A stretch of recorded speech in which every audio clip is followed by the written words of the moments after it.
Hey everyone, and welcome to RUBIN'S Mind Lab, where we break down the latest research into what it really means. Ever wonder if you can actually change who you are at your core, your personality? Well, this new study might have a clue. It asks a huge question: can people deliberately change their personality? This paper dives into whether we can intentionally tweak our personality traits.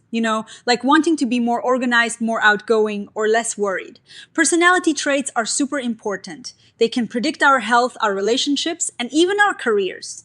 So if we can actually change them on purpose, that could have a big impact on our lives. Up until recently, scientists thought personality was pretty set in stone once we became adults.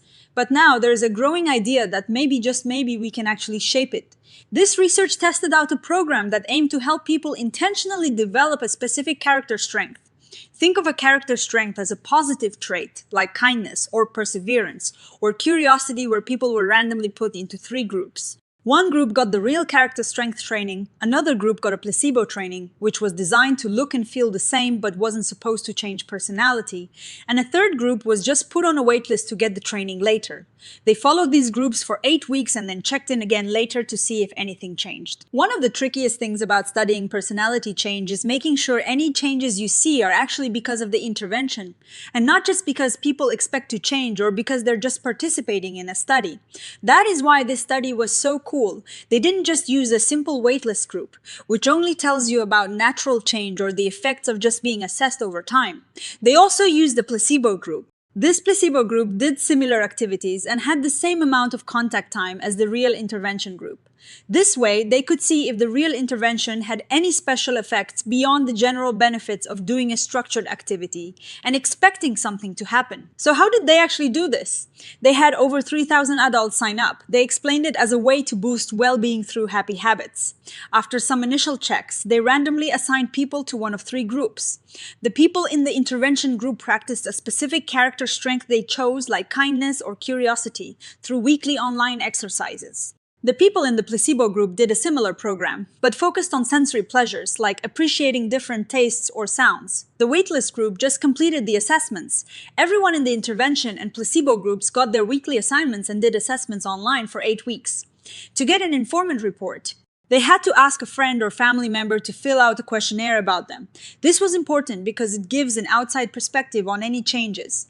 After the 8 weeks, everyone took a test, and then they had follow-up tests at 12 and 24 weeks. This was a big study with over 3,000 adults. They were pretty diverse in age, from 18 to 91. Most were women, and many had some higher education. They also had a good number of people completing the study, although a significant portion did drop out, which is common in long studies.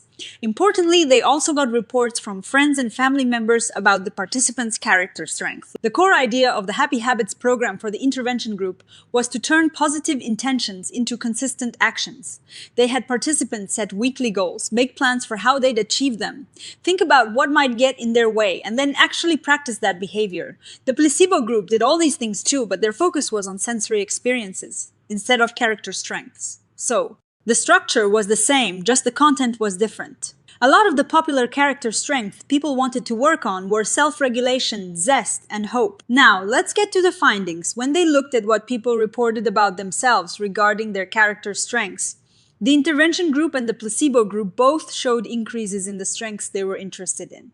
But here is the key. The gains in the intervention group weren't significantly better than the gains in the placebo group.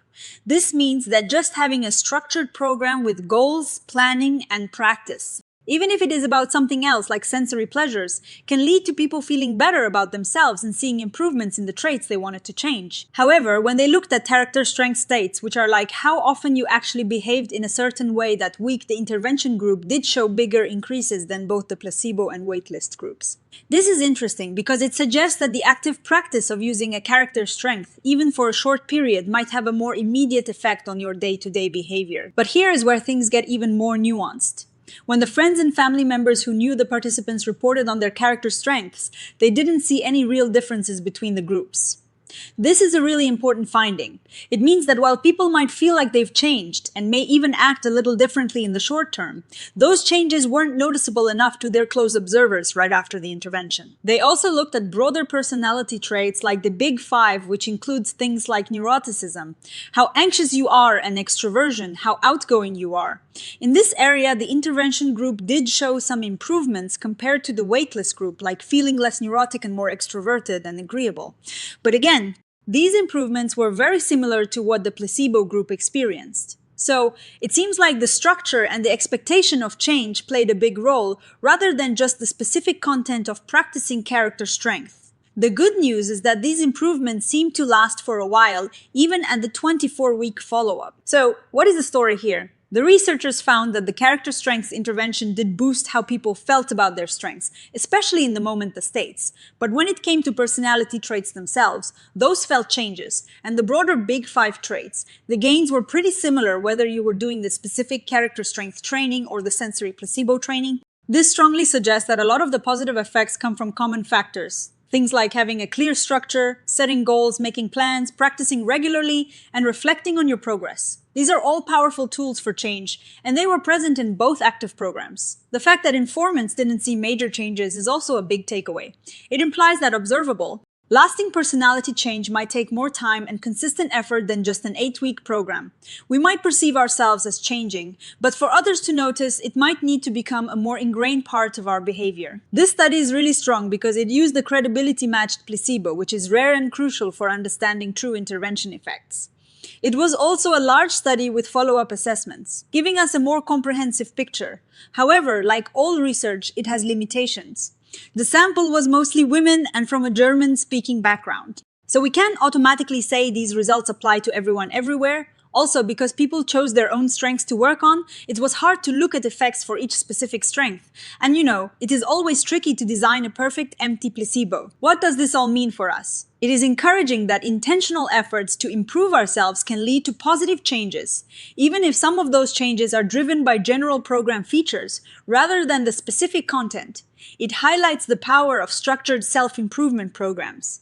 The findings suggest that focusing on consistent practice, goal setting, and reflection, the common factors, can be really beneficial for our well-being and how we feel about ourselves. In conclusion, can personality be deliberately changed? This study suggests that while our immediate feelings about our strength can increase with targeted practice, broader personality trait changes are more influenced by the structure and expectations of an intervention and may take longer to become observable to others. It recalibrates our expectations about how quickly and easily we can fundamentally change our personalities, emphasizing that consistent, structured effort, regardless of the specific focus, can lead to positive shifts in self-perception and well-being over time. It also points to the need for more research with longer follow-up.